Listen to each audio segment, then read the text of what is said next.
Je, unajua kuwa ubongo wa binadamu unahitaji sekunde 7 tu kuamua kama wewe ni mtu wa kuaminika au la? Lakini vipi kama nitakwambia kuwa kuna cheat code 7 za kisaikolojia zinazoweza kumlazimisha mtu yeyote kukuamini ndani ya dakika chache, hata kama ndo kwanza mmekutana? Kaa nami hadi mwisho, kwani mbinu ya 5 ndiyo inayotumiwa na majasusi wa FBI kupata siri nzito. Kabla hatujazama ndani zaidi, usisahau kulike, kusubscribe na kuwasha kengele ili usiwe unapitwa na haya maarifa kila siku. Twende kazi. Namba 1. The Shared Future Projection, makadirio ya baadaye ya pamoja. Hii ni mbinu inayotumiwa na viongozi wakubwa duniani kuwafanya wafuasi wao wawaamini hata kama hali ni ngumu.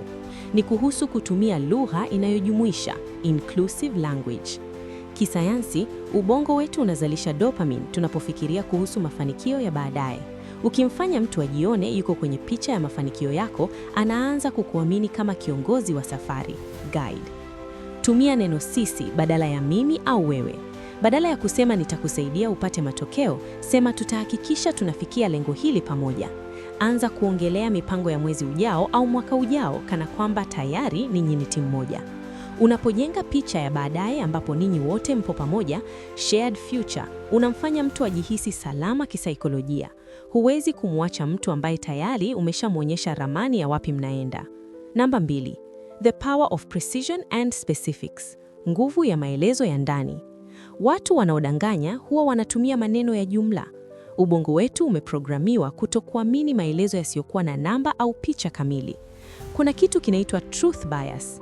Tunapokea habari kama ya kweli zaidi pale inapokuwa na maelezo ya ndani, vivid details. Ukisema nimefanya kazi na kampuni nyingi, uaminifu unakuwa mdogo, lakini ukisema nimefanya kazi na kampuni 14 katika mikoa 5 tofauti ndani ya miaka 2 iliyopita, uaminifu unaongezeka maradufu. Kuwa specific. Badala ya kusema nitakupigia simu baadaye, sema nitakupigia simu saa 11:30 jioni nikishatoka kwenye kikao. Unapotoa namba au muda kamili, unamfanya mtu one kuwa una udhibiti wa maisha yako na unajua unachofanya. Usahihi, precision, unajenga hisia kuwa huna kitu unachokificha, na hiyo ndio msingi wa uaminifu wa haraka. Namba 3. Spontaneous trait transference, uhamisho wa sifa wa hiari.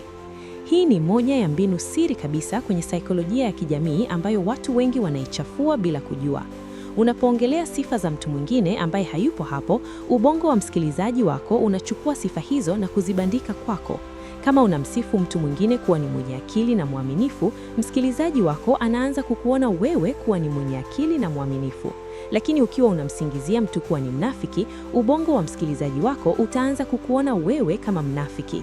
Hii inaitwa spontaneous trait transference. Ili mtu akuamini haraka, ongea mambo mazuri kuhusu washindani wako, wafanyakazi wenzako au marafiki za wako zamani. Unapotoa sifa njema kwa wengine, unamtengenezea msikilizaji picha kuwa wewe ni mtu wa viwango vya juu ya maadili na huna roho mbaya.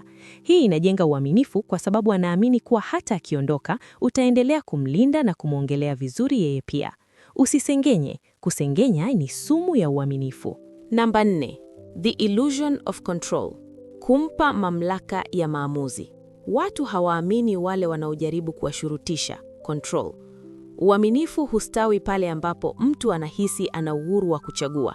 Hii inaitwa autonomy support. Kwenye saikolojia ya reactance theory, mtu anapohisi anashurutishwa kukuamini au kukubali jambo, ubongo wake unapiga stop. Anaanza kukuona kama tishio kwa uhuru wake. Mpe mtu exit route. Tumia maneno kama najua unaweza usikubaliane na hili, na ni sawa kabisa. Au, uamuzi ni wako, mimi nataka tu kukupa taarifa hizi. Unapompa mtu uhuru wa kusema hapana, unamfanya ajisikie yuko salama zaidi kusema ndio. Hii ni mbinu ya hali ya juu inayotumiwa na wanasaikolojia wa tiba, therapists, kujenga uaminifu kwa wagonjwa ambao wamekata tamaa. Unapompa mamlaka, control, unajenga uaminifu kwa sababu huonekani kama unamlazimisha. Namba 5.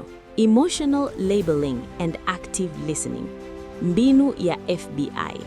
Mtu anakuamini pale anapohisi kuwa ameeleweka, validated.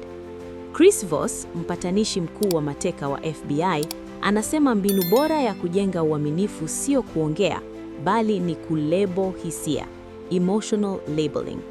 Unaposema inaonekana una wasiwasi na jambo hili au inaonekana unafurahia mradi huu, unachochea sehemu ya ubongo inayoitwa prefrontal cortex. Hii inamfanya mtu ajisikie kuwa uko upande wake. Badala ya kuuliza maswali mengi yanayomfanya mtu ajihisi anahojiwa, interrogated, tumia sentensi za hisia. Badala ya kwa nini huamini, sema inaonekana kuna kitu kinakufanya usisite. Badala ya unaelewa, sema inaonekana unatafuta ufafanuzi zaidi hapa. Mbinu hii inajenga uaminifu kwa sababu inamfanya mtu ahisi kuwa unamsikiliza hadi ndani ya nafsi yake, deep listening, kitu ambacho watu wengi hawakipati kwenye maisha ya kila siku. Namba 6, the in-group anchoring, kujenga hisia za sisi. Binadamu ni viumbe wa makundi, tribal beings.